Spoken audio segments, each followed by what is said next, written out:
Hello, YouTube. So I am on Jekyll Island, Georgia right now, and I have a wonderful opportunity to see an armadillo. You can watch the little guy. He's busy at work here, running away now. But I don't get to see these very often, so I figured I'd mention that. I decided I'm within 5 hours of Jekyll Island, Georgia, so I decided let me go ahead and check this place out. About 10 years ago, that was the very first time that I came across Creature from Jekyll Island by G. Edward Griffin. And that led me on a trail of a lot of different books. And there are hundreds that overview all of this on this topic of how our Federal Reserve was taken over. And it happened in 1913. So it's basically our money supply was taken over. So I wanted to kind of go over the events, and then also, if I have time, I might be able to go back into this museum that I went into.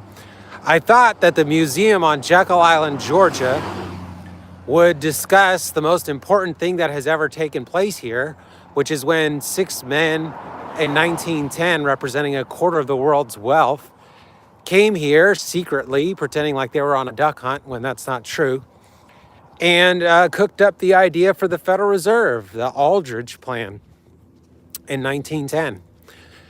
And it's extremely important because this is the roots of almost every single thing that's wrong with America right now. This is the roots of culturalism, the crashes that we're having, back to the control of money. So I couldn't resist. I had to go get in a car and drive, and came here. And it's a pretty interesting place. I learned a lot of interesting things. Apparently, the guy who started this, at least the European presence here, France, the ownership at least, this guy, Dubignon is his name. He was a ship owner. Some people say he was a pirate. I don't know about that. But out of France, and when the French Revolution happened, in 1791, he hightailed it out of France because you didn't really want to be around for the guillotine. And a friend of his had told him about some islands off the coast of Georgia that some French investors were getting. And so he came here, settled down on a plantation. And, these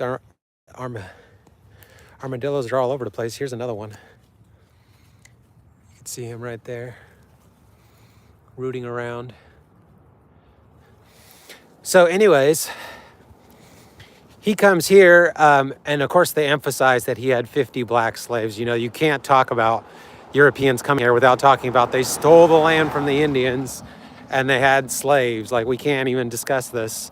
So the museum did not have a single word about that meeting.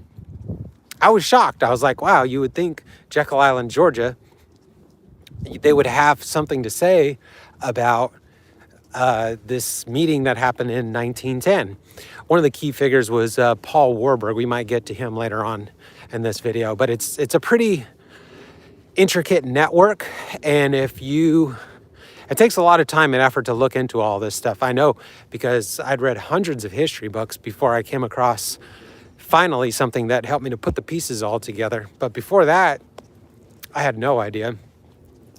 So the museum here, it's called the Mosaic Museum. I went there, and it's all about that the Indians' land was stolen by the Europeans. And the first exhibit, when you walk in, they talk about desegregation and how that was such a wonderful thing and how segregation was so bad.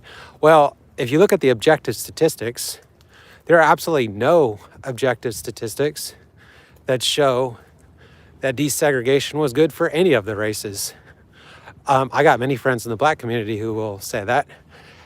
They understand that it has been devastating for all the races. And they're correct. I mean, this agenda to mix the races and all this, it's not a good motive behind it. It's so that we become so mixed that every single race loses their culture and then we're ruled over by one race, which is not diversifying, and that would be the race that is in the country in the Middle East that rhymes with Israel. So it's an extremely explosive topic, but when it's looked into, you begin to understand it's complex, but it's well worth learning. Because if you don't understand this, JQ, you don't understand anything. You don't know anything at all. Let's, I guess, briefly kind of go over the events that happened. So 1910, we had, matter of fact, let's go back even before 1910. Let's go back to the Civil War. So there's a lot of people that are watching this that may be Confederate sympathizers. I'm not 100% sure on all of this, but I do know that Secretary of War for the Confederacy was Judah Benjamin. That I do know. I have a book from the guy who assassinated Abraham Lincoln, John Wilkes Booth. His sister wrote a book saying that their family was Jewish. According to Myron Fagan's, the Illuminati and the Council on Foreign Relations, CFR, he said that Booth was a member of the Knights of the Golden Circle, a Jewish organization, secret, of course. So there's a lot of evidence on a lot of this stuff when we look into it. And also, people say Lincoln was controlled by them as well. Possibly, I just find it doubtful. Why was he assassinated? He rejected loans. The South was dominated. Matter of fact, the slave trade, the transatlantic slave trade, the vast majority of your slave owners on plantations, a good majority of them were Jewish. So, when it's kind of hard to determine, but I don't see this whole idea that it was about states' rights. And I know my opinion's not very popular here in Georgia because Sherman made the South howl when he did his march through this place. But I think it's important to recognize it appears that the South, the Jewish bankers were behind the South. One other key piece of evidence about this was that the Tsar of Russia had his warships that were off the coast of the east and the west coast of America, and they had orders from the Tsar of Russia that they were to attack if Britain and France attacked the Union ships that were blockading the Confederacy. Immediately before or shortly after the Civil War started, Winfield Scott, who was a hero of the Mexican-American War of 1848, he came up with the Anaconda Plan, which was basically to destroy the South and defeat them. What you needed to do was you had to cut off their waterways. And that's essentially the plan that the Union followed on its way to victory. That's why you had all these victories at Vicksburg, New Orleans, a lot of port cities, Mobile, Charleston. These port cities were big targets for the Union. But the Tsar of Russia sent his ships and said if they were attacked, that, or if the Union was attacked, that the Tsar of Russia's ships would join the Union. So that's key because, as a matter of fact, after the Civil War, that's how we got Alaska. They called it Seward's Folly because William Seward, who I think was the Secretary of State under Lincoln, he almost was going to be the president before he was beat out by Lincoln. But Seward got Alaska for us, and supposedly that was to pay back Russia for helping us. We were going to take Russia or Alaska off of Russia's hands. Well, it turned out Alaska was full of oil and gold and a lot of very valuable things. We got I forget how much we paid for it, but we got one of the besides the Louisiana Purchase. I mean, we really made a steal on a lot of this land that we got. The Louisiana Purchase, I think it was $6 million. crazy investment. And then, hey, Tony. And then on top of that, the Tsar of Russia, we unloaded Alaska for him. Sorry, I'm walking here, trying to maintain a stream of thought. This is new to me. It can be done. But, and then I'm trying to say what I say. I got people passing by on bicycles. Nobody's walking, but on bicycles. So, 1912, or I'm sorry, after the Civil War,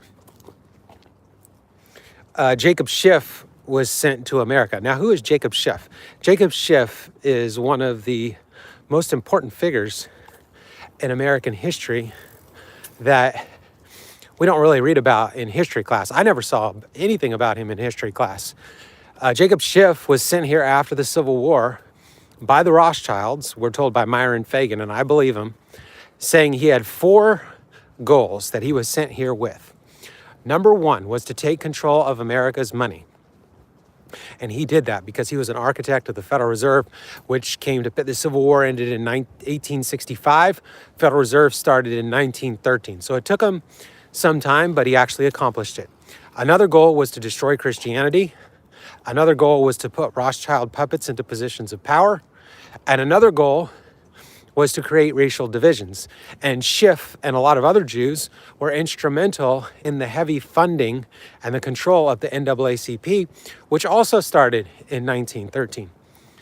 So there's all these interconnecting ideas and facts and events that happen, and they all go together.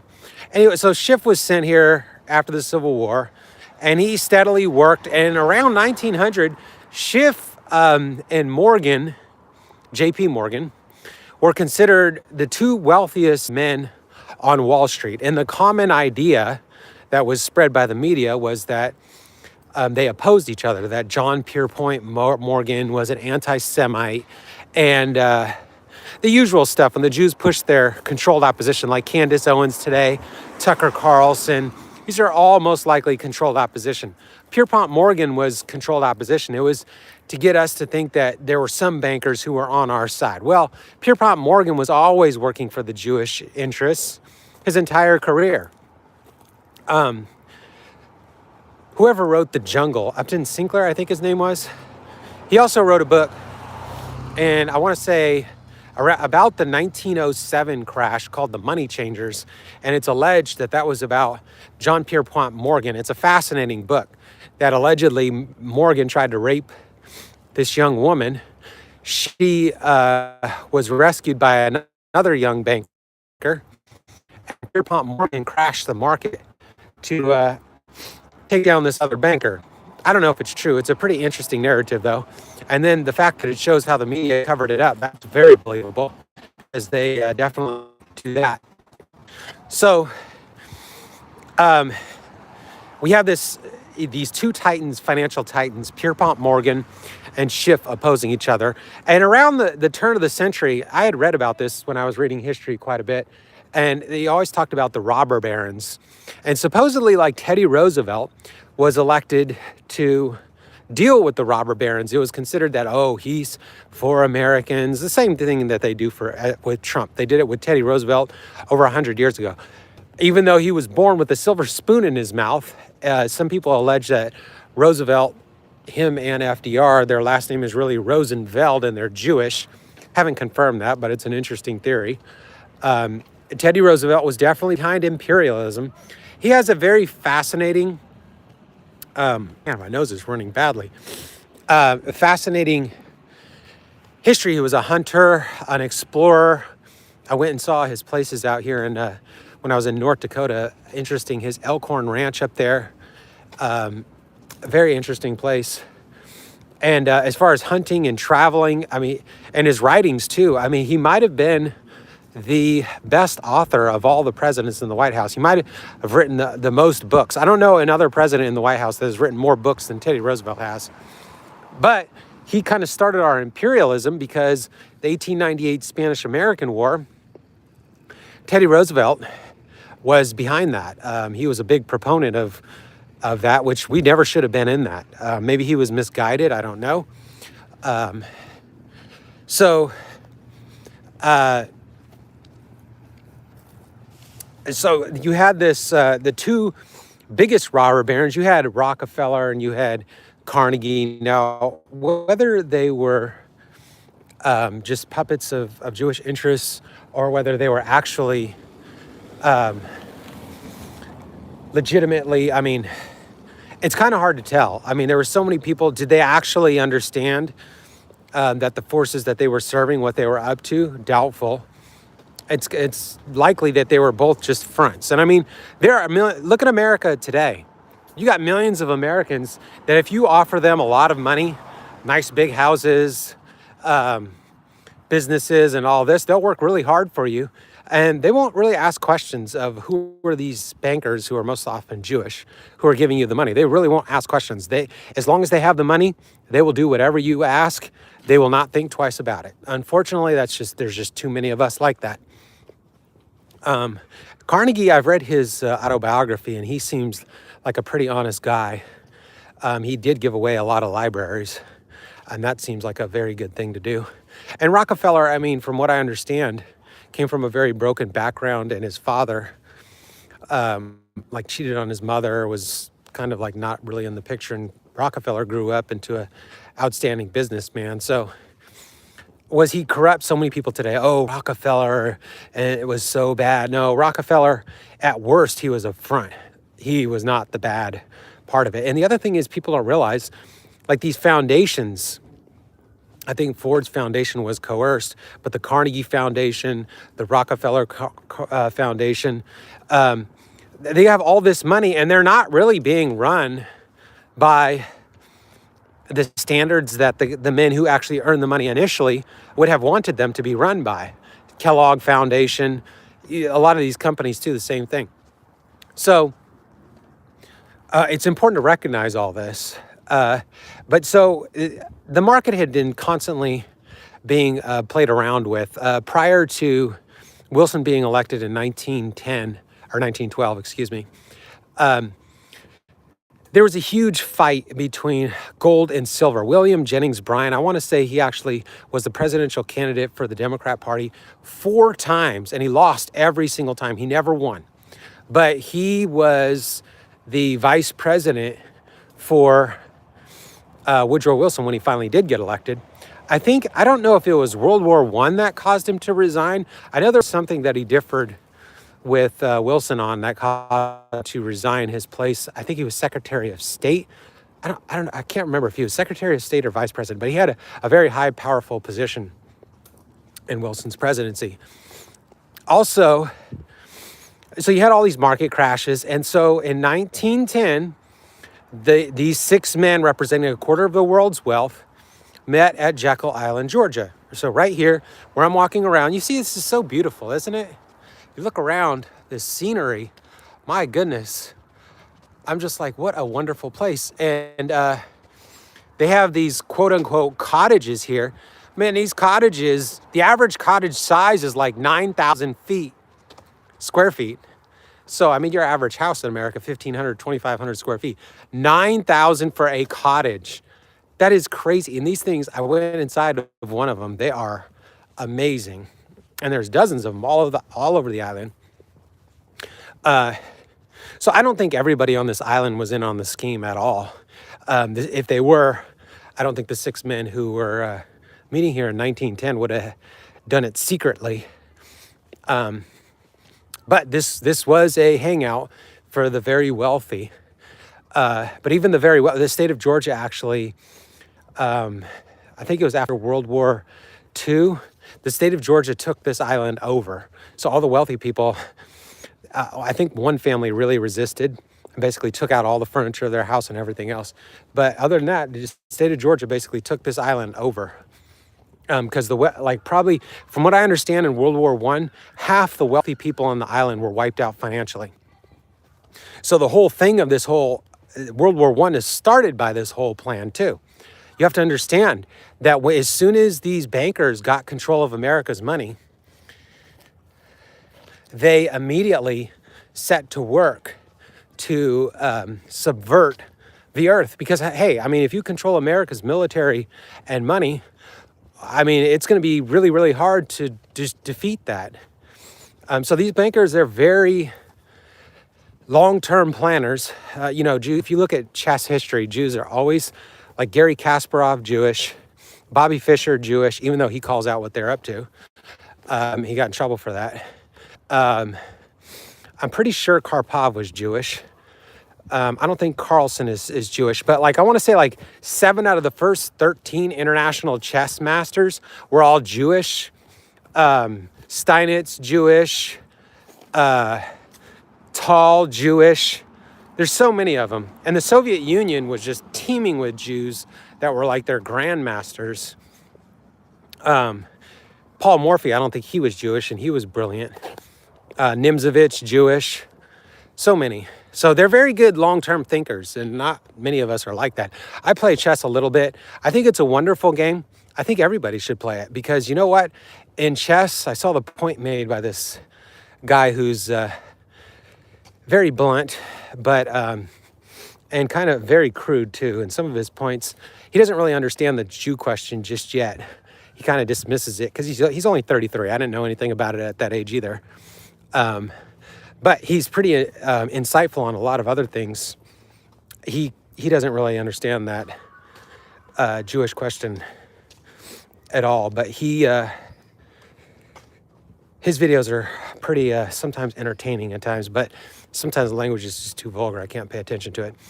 But anyways, it's a huge development that happened in 1910 with the formation of the Federal Reserve. And so Wilson got elected in 1912. We already went over that. And then as soon as they had control of our money in 1912, in 1913, World War I breaks out because 20-year-old Freemason, I don't know if he was Jewish, but he was a Freemason.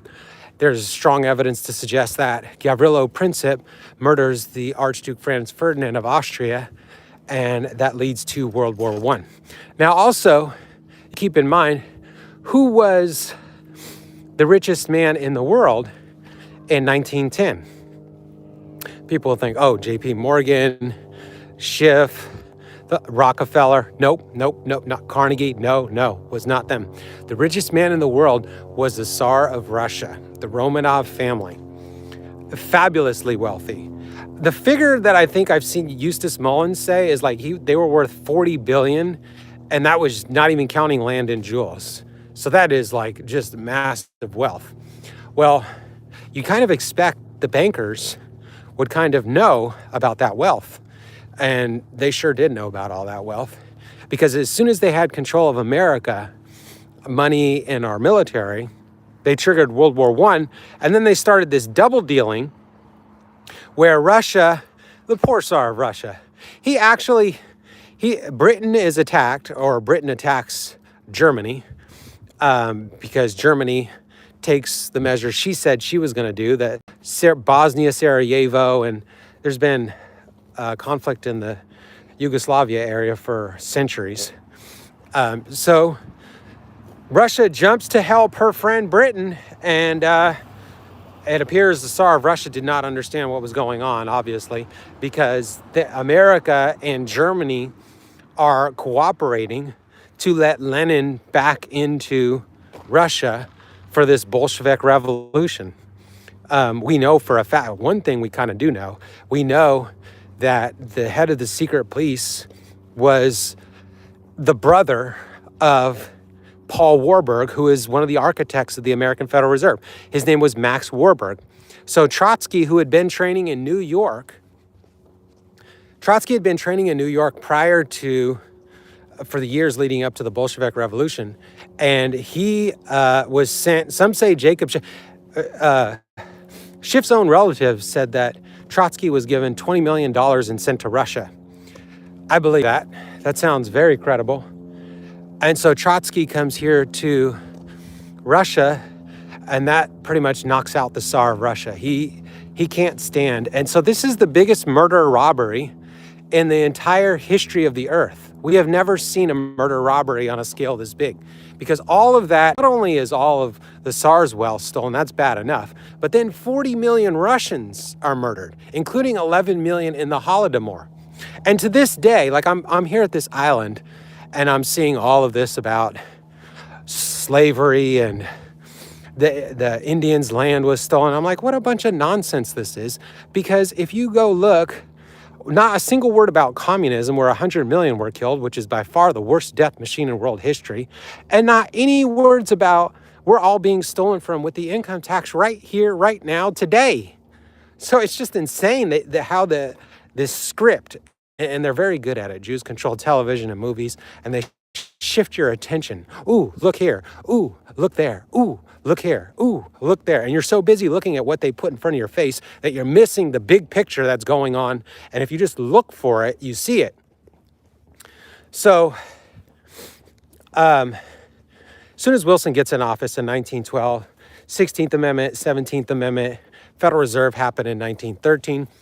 Now, what does the 17th Amendment have to do with the income tax and the Federal Reserve? It kind of seems like it's unrelated, right? 17th Amendment is direct election of senators. What does that have to do with the income tax and Federal Reserve?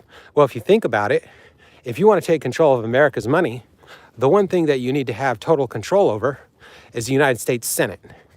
Now, it's a frightening thought, but we already know our media is controlled right now. But the media was controlled all the way back in 1912. And so they controlled the newspapers. And so if you, this direct election of senators, they were going to use the newspaper to control the minds of the average American to elect who they wanted into the United States Senate. And that's why right now in our Senate and House of Representatives, we have 535 members of the House and Senate. And the members of the House and Senate are completely controlled by Israel. Foolish me about 10 years ago. I thought I actually supported Ted Cruz over Donald Trump. I mean, they're both staunch Zionists, but they try to make it look like, oh, there's a fight. Oh, they're against each other. But they're all Zionists, every single one of them. Democrats, Republicans, even the ones out there speaking like Thomas Massey and AOC and Ilhan Omar and Tlaib. I don't trust a single one of them. They're all controlled opposition. They don't get into office unless the Jews let them into office. So it's all theater. Shakespeare said all the world's a stage, and that's exactly what we're dealing with politically. Amen, Tony. Yeah, any given moment, you're turning the television on, and there'll be like 5 movies about the Nazis, like Saving Private Ryan, which that had a huge impact on me when I watched it. I think I was like 19, whatever year it came out, I watched it in the theaters. One of the first movies I ever saw in theaters. What else? Schindler's List. Oh, that had a profound impact on me. But it's all fiction, total fiction. Meanwhile, we can't find 3 decent movies on communism and 100 million dead, which is light years worse than whatever they accuse the Nazis. And by the way, the word Nazi, racist, sexist, anti-Semite, these words didn't even exist in 1900, and they shouldn't really even exist today. The Germans didn't call themselves Nazis. It was the National Socialist Party. Now, I'm not saying I trust that, but I think we should be aware of these word games that are being played. The 38 trillion on national debt. Yeah, we should be able to get rid of the national debt very easily. We didn't really have an issue with national debt before 1913, but as soon as the owners of the Federal Reserve got their paws into our money, they started controlling the politicians. And since the politicians are all controlled, they're not going to be dismissing the federal debt, because there's a book called Confessions of an Economic Hitman by John Perkins. And he talks about how he was sent by this shadowy organization. He was seduced by some woman. He had an affair with her. And he went to Latin American countries, and he would get these countries into debt. And if the rulers didn't agree to getting into debt for these like infrastructure projects like electricity or plumbing or roadways or whatever, and American companies, most likely run by Jews, would come there and do the work. So if the Latin American ruler wouldn't do it, they would either be threatened, they would be assassinated, and if that didn't work, then American troops would land, like what just happened over there in Venezuela. This is not brand new. Perkins wrote his book decades ago, and he talked about what happened in the 70s and 80s and even the 90s. So this has been going on for quite some time. So if an American president got out of line and started talking about dismissing the 38 trillion of debt, and it's not 38 trillion, it's actually, if you count the unfunded liabilities, we're dealing with 200 trillion. Yeah, we should have plenty of money. All this, like talking about like helping the poor and the sick and all this, we got plenty of money. We don't have issues with healthcare and all that, because these same people who control our money are also pushing pornography, alcohol, drugs, and all this to keep us as sick and as ignorant as possible, so it's easy to rule us. They do not want a nuclear family. That is a point that this Chinese historian, who comes from a very dysfunctional family background, but he's turned out very insightful. It's pretty shocking and amazing. You would not expect a man to have his wisdom at the age of 33, whose mom had 7 divorces and whose father tried to kill him. But he's pretty insightful about all this. He knows it is the attack on the nuclear family, and it is. Men and women these days, we are not getting married. We are not having all the children that we should be having. The entire purpose, demography is destiny. All this, oh, we're making money and all that. It doesn't matter all the money that you have. That does not pass on your culture.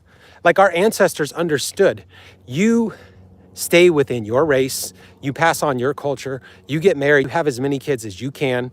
That's what you do. Out of gratitude to the people before you who lived lives, who worked hard, and who gave you the gift of this existence that we have right now. And you turn around and, I mean, you can't really blame people. It's just the level of ignorance we're dealing with today is truly astonishing. Biblical and historical ignorance, we're at levels never before seen in America. That is for sure. And for the younger generation who thinks that they're so informed because of the internet, they are the most deceived generation in American history. Yeah, that's exactly it. We can never pay that debt off. Every single dollar that the Federal Reserve prints, that's a dollar that we owe. We're never paying that debt off. It is the biggest money scam in the history of humanity. And America's money scam runs the entire earth. Every single country is dependent on the debt system of America, our petrodollar. Because even with BRICS and all that, with China and Russia, I don't believe in all that. I think the Jews have their hands in that. Crypto coin, Bitcoin, all that stuff is controlled. People who think that the Jews who could just print out as much money as they want, and you think they don't control crypto and they don't control Bitcoin, I don't believe it. I don't believe it at all. And this recent downturn of Bitcoin and all that, yeah, it's going to get worse. And I mean, gold and silver, it sounds stable and it sounds good, but think about it. They crash everything. They crashed the dollar. They crashed tulip bulbs in Holland a couple centuries ago. They crashed the housing market. If you don't think they could crash gold and silver, you're deluded. And they have unlimited money. You think you could compete with these people? You can't. You know, we like to think that the money that we worked hard for and all that we have clout in this world. You don't, because none of us has the magic money machine. You are not able to print out as much money as you can and use it to buy up all the media and buy up all the celebrities and buy up all the politicians and all the newspapers and all the radio stations and all the television stations and all the movie studios. We don't have that kind of power. So to kind of sit here and try and say that, oh, we're going to compete. No, we're not going to compete on that level. Just flat out, we don't even need to compete. You just flat out tell the truth. And once their control over money is removed, you restore sound money, then you have a prosperity that we should have been had. And we didn't have it because we're run by wicked, evil, greedy, avaricious, covetous bankers. That's why we have all these problems right now. It says very truly in Timothy that the love of money is the root of all evil. And that is so true. So, going on with 1914, we had World War I breakout. And then in 1916, Woodrow Wilson was reelected, and he said, oh, I will not have your boys marching over there in that war in Europe. Because you got to remember, before 1914, when World War I broke out, American troops had really not ever been on foreign soil. The Civil War was the biggest conflict in our history up to that point, and that was all local. You didn't see American troops overseas. Well, that ended, and it was cooked up by the media because Lusitania incident, which our media played, the Lord of the Admiralty of Britain when the Lusitania sank was Winston Churchill, and he's been a puppet of the Jews for the longest. He may even be Jewish. People have said that his mother, who was an American actress, Jenny Jerome, that she may have been Jewish. Haven't substantiated that, but whether he was Jewish or not, he definitely was doing Jewish bidding. He did criticize communism, and he did say that the Jews had a big role in communism, so he's absolutely correct about that. But it is a huge thing to understand about the Lusitania happened. And before the Lusitania sailed, first of all, the New York Times, from what I understand, the German government ran an advertisement telling Americans, do not board the Lusitania because it has armaments and it will probably be sunk. That was a full-page advertisement in the New York Times before the Lusitania ever left America. And it did. So we're led to believe that this is a passenger ship and all innocent people on board. And then just these mean Germans, they just sank the ship. And innocent Americans, innocent civilians, they just died. So terrible. And this is what was part of the propaganda that got America into World War I. Another part of it was the Zimmerman program, or telegram, which was another hoax. We learned later on that the British intelligence units were busy spreading propaganda to make America favorable to Britain and against Germany. And this Zimmerman telegram was allegedly that Germany was planning on invading Mexico and from there launching an attack on America, which is so improbable. And it's total nonsense. It's not. Look at America's history. Which nation has tried invading America? Not a single one, because no one's stupid enough to do that. I mean, Japan tried it. That was rigged. But America fell for it. It was like the Zimmerman telegram, the Lusitania. There's a couple other incidents that the media whipped up. And of course, the media switched from being pro-German before a very key document. So let's talk about the Balfour Declaration. So it's in the museum in London. This is a point of record. There's nothing mysterious or debatable about this. We know for a fact that in the heat of World War I, when Britain was soundly losing to Germany, Rothschild had a declaration, was a promise to the Rothschilds that they could have Palestine in return for giving assistance to Britain. And that assistance was in using their media power here in America to bring America into the war on the side of Britain, which is exactly what happened. And so from that time on, the media in America went from favorable portrayals of Germany to sudden, you were a treasonous if you supported Germany. And now the newspapers were reporting on, German soldiers are raping women and murdering babies. You know, the typical thing. They do it in Palestine right now. Whatever the Jewish media wants, they try to make the other side look as bad as possible. Like I went into this museum on Jekyll Island this morning and I'm seeing all this stuff about white man, he stole the land from the Indians, and white man, he enslaved the blacks. So what they're setting the stage here for another murder robbery. The group on this earth that controls the most real wealth are whites in America. No, Jews don't count because they control the Federal Reserve, and that's fake money. Yeah, they have the most, they can use that fake money to buy out practically anything. But I'm talking like real estate, businesses, real assets, not just funny money.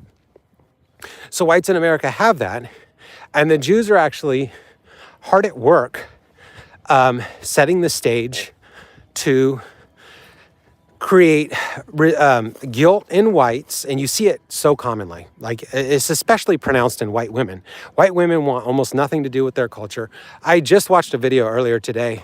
It was again by that Chinese historian. He does some pretty thorough research, but he talks about you have these, there was a video, a documentary on white women from like France and Italy, all over Europe and America. They go to these countries like the Dominican Republic and all that, and you got male gigolos or whatever male prostitutes are called, and they basically play the field. White women give them their money, they have sex with them, they want to marry them and all this. And it's like, and this is what has happened because whites have been so demoralized that, you know, their women are just like, well, let me just have fun. And you let a woman choose her spouse. Well, just look at the past century when women have been choosing their spouses. Exactly what has that done for nations, any nation? Every single community with women choosing who they're going to marry. How has that worked out? We have been devastated because women. It used to be this whole arranged marriages where men and brothers, fathers and brothers, chose a woman's spouse for her, and that actually worked out much. The marriage divorce rates, and then we say, oh, they're not happy. Well, I mean, you're about as happy as you choose to be. If you want to find a reason not to be happy, you'll find one. You can find the best man on this earth, and you'll find a woman in a marriage who's unhappy with him. You can find the best woman on this earth, and you can find a man in a marriage to her, and he's not happy. So we choose. Love is not a feeling. Love is a verb. It is a choice. It is what we choose to do. When you commit to somebody for the rest of your life, hopefully someone stable, who's virtuous and wise, or at least trying to be, that's a lifelong commitment. This is not just like some fickle decision that we make. So, this whole media onrush has been about demoralizing whites, and then at the same time, it's instilling a sense of resentment within non-whites, especially blacks, against white people. And that's what's been going on for at least a century, like 100 years or so. This has been a constant thing in the media. And if you know what to look for, you see it everywhere. To me, it's like, I mean, I come here this morning. I did not expect this. I expected at Jekyll Island Museum, I'm going to see something about how Jekyll Island was the place where the Federal Reserve, the idea was hatched here. That's what I expected. Instead, I see a museum full of white man enslaved blacks, white man stole Indians' land. And not a single sentence in that museum about the creation of the Federal Reserve. If it wasn't at the Visitors Center, the book, The Creature from Jekyll Island, is there. And I'm going to go through their book section in their museum too. I haven't got a chance to comb through that yet. But matter of fact, I might even get a chance to go through that museum and show you exactly what I saw. I think that would be a wonderful thing. So Tony said they'll take people's properties with expensive climate regulations on homes and businesses and increase property. Amen. Yep, that's just another scam they run. And not to mention, when you buy your house, you don't ever really own it. You're still renting it, because if you don't pay the property tax, then you no longer own that home. So everybody who owns a home, you're either being robbed by the bankers with interest, or if you've paid the house off, you're still being robbed because you're paying property tax, and your taxes almost never go for causes that they should be going for. So it's a huge problem across the board. And like I said, I want to continue with the point that I was saying earlier. They're setting the stage just like they did before the Bolshevik Revolution in Russia. They trained the Russians to hate themselves, and then they murdered 40 million Russians. Before the Chinese Revolution, they trained the Chinese to hate wealthy landlords who own property in China, which was why China was so stable for 3,000 years. And next thing you know, 60 million Chinese are killed. And it was brutal. And it's going to happen here. They are setting the stage. I've seen it in so many city councils. They keep like elevating the youth, like the youth are our future and we need to listen to women and children. No, we need to listen to those with wisdom. And are there women and children who are wise? Yes, but they are the minority. They are not the authorities on a lot of this stuff. Very few men know what I'm talking about, but even fewer women and children know it. So I think it's important to understand this because they're setting the stage